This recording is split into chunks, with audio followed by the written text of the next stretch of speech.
country does not finish its debt the way a household finishes a loan.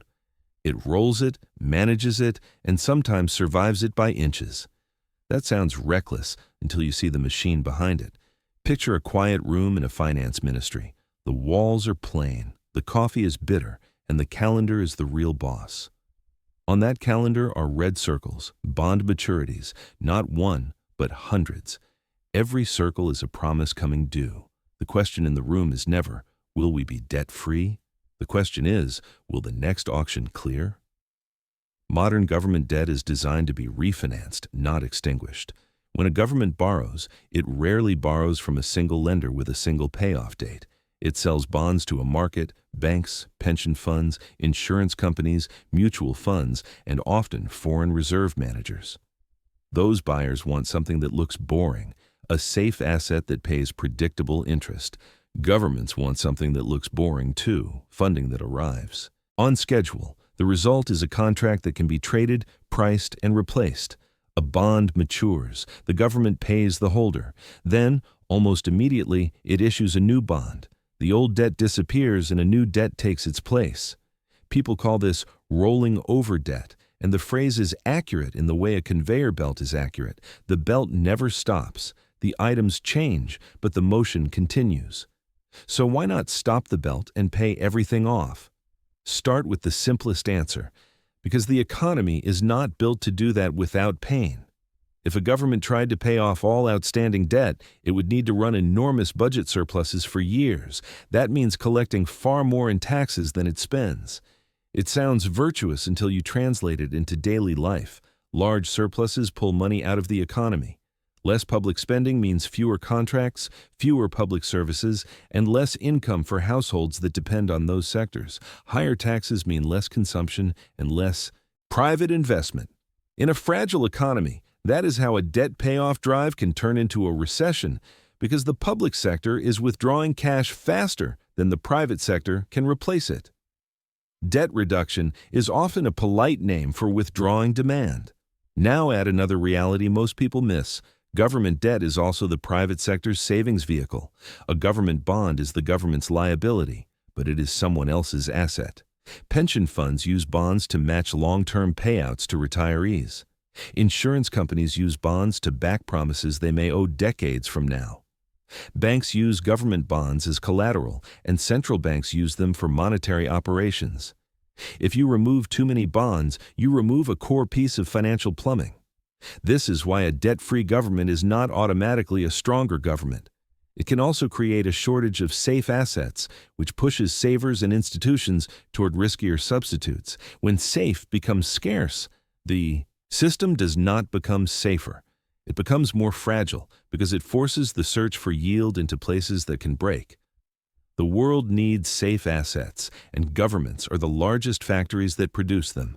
Debt also persists because the state's needs do not vanish. Roads wear out, hospitals need upgrades, schools need teachers, security threats change, and emergencies arrive on a schedule you can't predict. Wars, droughts, pandemics, banking failures. A government that refuses to borrow must keep taxes high enough to pre-fund every possible shock. That is not impossible, but it is politically rare. Voters prefer smooth services and stable taxes, not massive surpluses, just in case. This is where the real constraint appears, and it is not the debt total. It is refinancing. Countries don't collapse from having debt. They collapse from losing the ability to refinance it. Watch a bond auction. A treasury announces it will sell new bonds. Dealers submit bids. The interest rate on those bids is the market's vote of confidence. If bids are strong, the rate is low and refinancing is easy. If bids are weak, the rate rises. Higher rates increase interest costs, which can force more borrowing, which can make investors more nervous. That feedback loop is how normal debt turns into debt crisis. This is why many governments build a maturity ladder. They issue bonds that come due in different years, so they're not forced to refinance everything at once. They also try to lengthen maturities when markets are calm, because long maturities buy time during storms. Debt management offices obsess over this. Their job is not to eliminate debt. Their job is to avoid cliffs. The danger is not the size of the debt, it is the timing of the debt. Governments keep a predictable issuance schedule even when they could pay down some debt. Regular issuance keeps the market alive. It creates benchmark interest rates. It keeps collateral circulating through banks.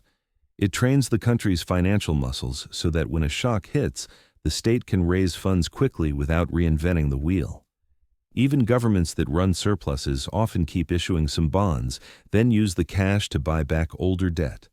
The reason is liquidity. Investors prefer a bond market with deep, regularly traded benchmark issues.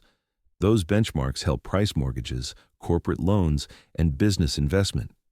If issuance stops completely, trading can dry up and the remaining bonds become scarce, jumping around in price. So treasuries manage debt like a gardener, pruning here, replanting there, keeping the market liquid and predictable. A country can reduce debt without starving its own bond market. Now, consider the idea that governments should pay debt down whenever they can. Sometimes they do. Many countries reduce debt ratios after booms or after reforms, but the key word is ratio. Debt is often discussed as a raw number, and raw numbers are misleading. A country's capacity to carry debt is tied to its income. If the economy grows, the burden of existing debt can shrink as a share of national output, even if the total debt rises.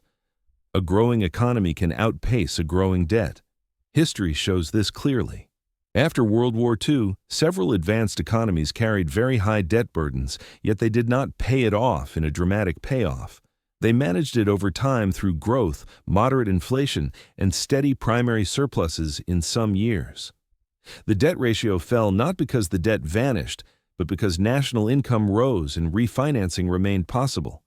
The point was stability, not purity. This is why economists separate the interest bill from the primary balance. The primary balance is the budget before interest payments. A government can run a primary surplus and still have total debt rise if interest costs are high. Conversely, it can run a small primary deficit and keep debt stable if growth is strong and interest rates are low. These relationships are why slogans about paying it all off rarely match reality. Debt sustainability is a relationship, not a number. Investors are not looking only at the pile. They are looking at the country's ability to service it, tax capacity, growth, inflation stability, and the maturity structure of the debt. Long maturities reduce refinancing risk. Short maturities concentrate it. Fixed rates reduce vulnerability to sudden rate spikes. Variable rates increase it. Two countries can have the same debt-to-income ratio and wildly different risk. Country A borrows mostly in its own currency, at long maturities, with a stable tax base and credible institutions. Country B borrows in foreign currency at short maturities, with weak tax collection and fragile politics. On paper, they look similar. In a crisis, they are not. The debt number matters less than the refinancing terms. Now we need to address the temptation everyone mentions. Why not print money and pay it off? Because paying off debt by printing changes the form of the promise, not the cost of the promise. If the central bank creates money to buy government bonds, the government's interest bill may fall, but the economy now holds more money claims. If those claims grow faster than real goods and services, prices rise. Inflation reduces the purchasing power of households and savers. That is not free debt relief. It is a transfer, often from cautious savers to debtors. Moderate inflation can reduce the real burden of fixed-rate debt. Governments know this and markets price it, but inflation is also a credibility test. If people expect inflation to remain high, they demand higher wages, firms raise prices earlier, and bond investors demand higher yields to protect themselves. The attempt to inflate away debt can backfire by raising borrowing costs and weakening the currency. You can reduce debt with inflation, but you also reduce trust. The household analogy fails because a government is not a household. A household cannot tax the neighborhood. It cannot issue the currency. It cannot refinance on an ocean-deep market. A government can.